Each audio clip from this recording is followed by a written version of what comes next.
Dream Weaving in the Eye of the Storm by Katherine Nathe, Chapter 2. The story begins. A pitch blackness marinated the atmosphere. A woman rapidly exhaled, then exclaimed, "What time is it?" while frantically searching for the slim line clock, still half asleep. Her fingers fumbled along a wooden overhead shelf where a travel clock was kept. Precisely blind finding the small portable timepiece, she gropingly grasped a firm hold of the flip-fold form, instantly feeling a bite of cold from the metal the very moment her fingers tactilely encountered the smooth silver surface.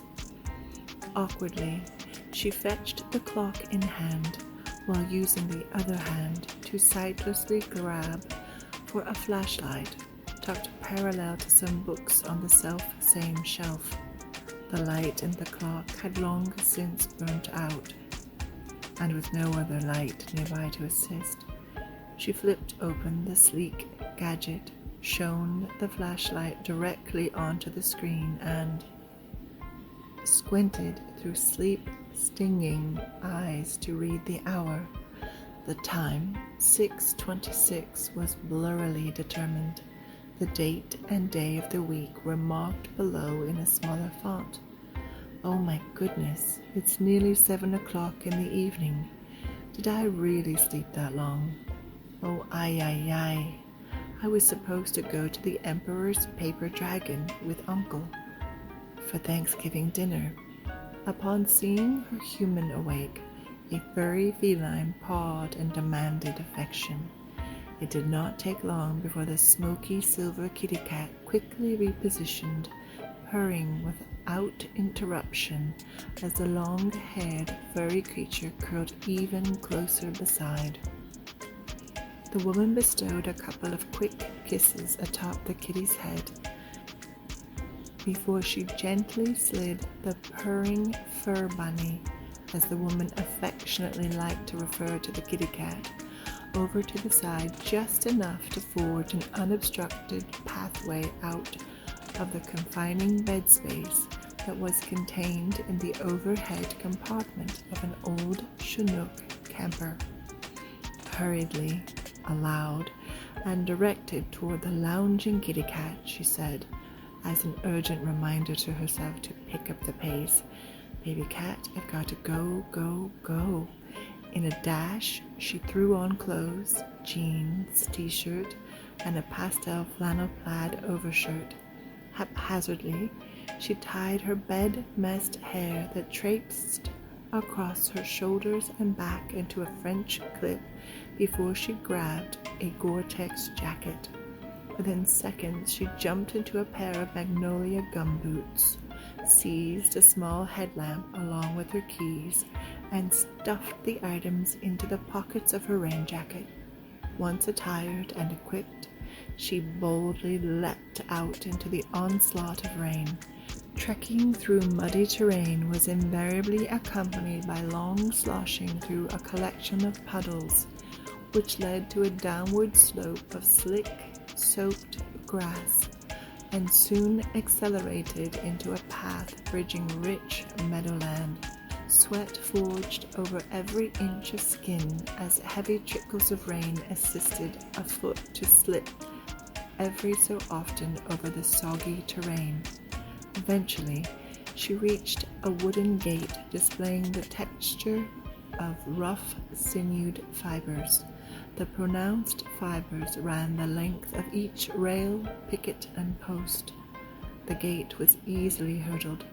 She entered a stretch of private property where a sprawling house beckoned. As she approached the vicinity of the house, a big, sloppy hound welcomed. "Hello, Byron," she said to the happy, overgrown pup. Then she asked, "Are they here?" while patting the top of the dog's head before resuming a hurried pace toward the house. Byron maintained long strides as the woman blazed straight for the ranch-style abode.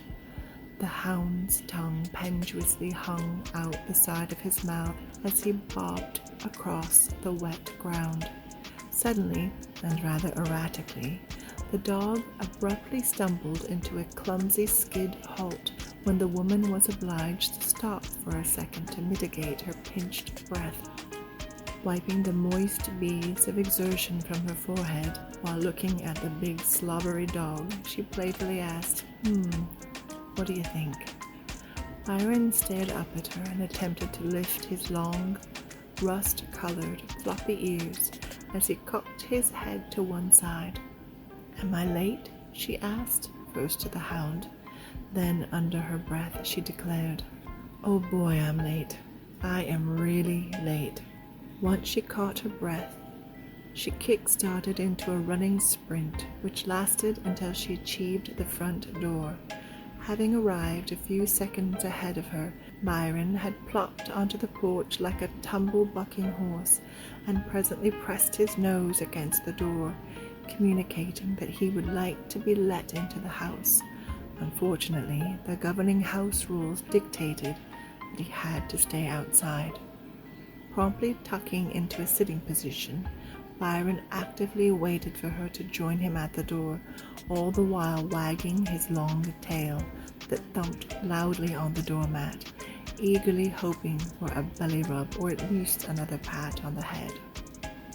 "Okay, boy, I will see you later," she announced in a rushed voice as her hand triumphantly hooked a ring of keys tucked in her baby blue rain jacket, jingling as they exited, and for a moment briefly catching on the overlapping seam of the deep-set pocket, requiring a bit of a tug to yank them free.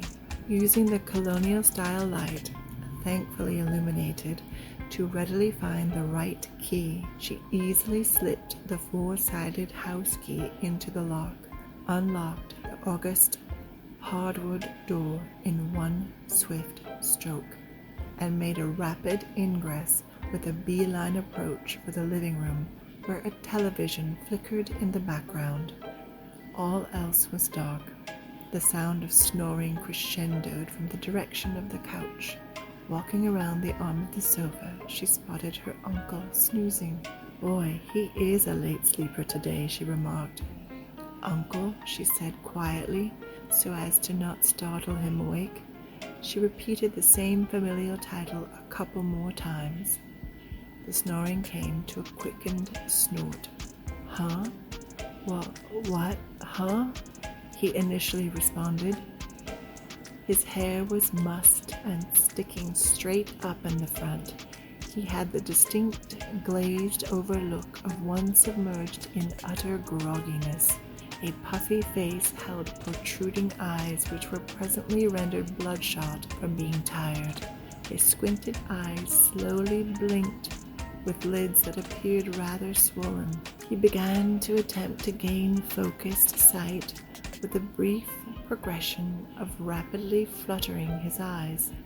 Disoriented and half asleep, he looked at her for a second, then flashed a dizzying gaze around the room that took in the entire surroundings and gained his bearings before he glanced back at her. "So," she said, "are we still going out to dinner at the Emperor's Paper Dragon tonight? It's nearly 7 o'clock. Isn't Hank meeting us at the restaurant?" "Right." He slowly emphasized the word as though she was kidding. Almost chuckling, he then said, "I know the difference between morning and night. You're funny." "What?" she asked, a little confused, then slightly muzzy from waking so suddenly and rushing to arrive. "It's 6 o'clock in the morning," her uncle declared. "No, nuh-uh," she replied, now feeling befuddled. Then, after pausing, she asked, "Are you sure it's 6 o'clock in the morning?" "Sure, I'm sure. I just got done," he started to say, then faded off to sleep, woke back up, and mumbled something about a television program he was just watching not that long ago.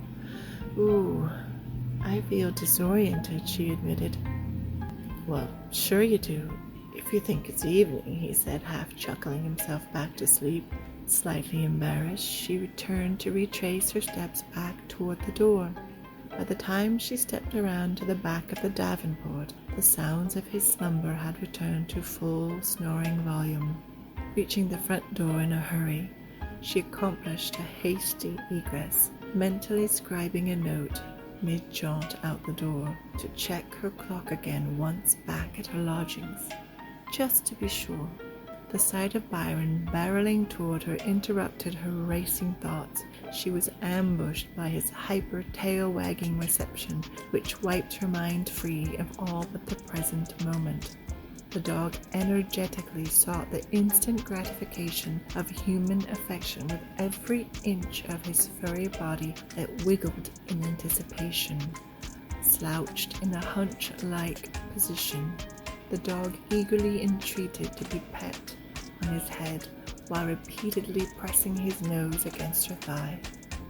The tail whacked clamorously on the bristle-haired welcome mat for a couple of seconds more before the dog leapt to all fours with his long tail whipping wildly back and forth, equally meriting a hop dodge to avoid a smarting leg smack from the dog's whip-like tail. Byron shifted from a full-body wiggle into leaning the entire weight of his body against her legs. But he was unable to remain still for very long, and within seconds, the canine's body began to move in a disjointed frenzy, near to chase his own tail in anticipation of the fulfillment belonging to attaining the attention he craved.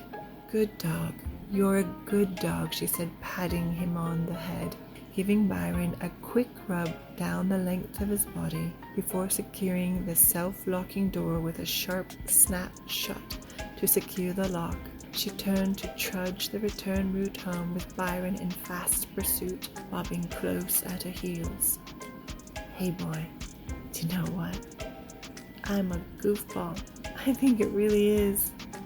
6 o'clock in the morning, she breathlessly and humorously confessed, as she continued to heartily laugh in stride with Byron beside toward the perimeter gate. The air was noticeably bitingly crisp and nipped at any exposed skin. The rain had finally frittered away. Her rain boots sloshed through a trail of proliferating puddles, propagating into a collection that disseminated across the ground and dispersed into strands of erosion streams in a manner that appeared as though intending to divide and conquer the natural terrain. Byron splashed, puppy bucking rambunctiously, and tagged alongside right up to the fence, where they parted ways as she spryly sprang over the gate railing, saying, "See you later," to the panting pup, without daring to look back, so as not to be pleaded into any further delay. Rambling in reverse from the prior procession to arrive, and back through the meadow, now ascending the gentle grassy slope, she found the giddy-up a bit slower on the return. By the time she arrived, the sun had indeed come up. Laughing out loud, she exclaimed, "Yes, it is morning."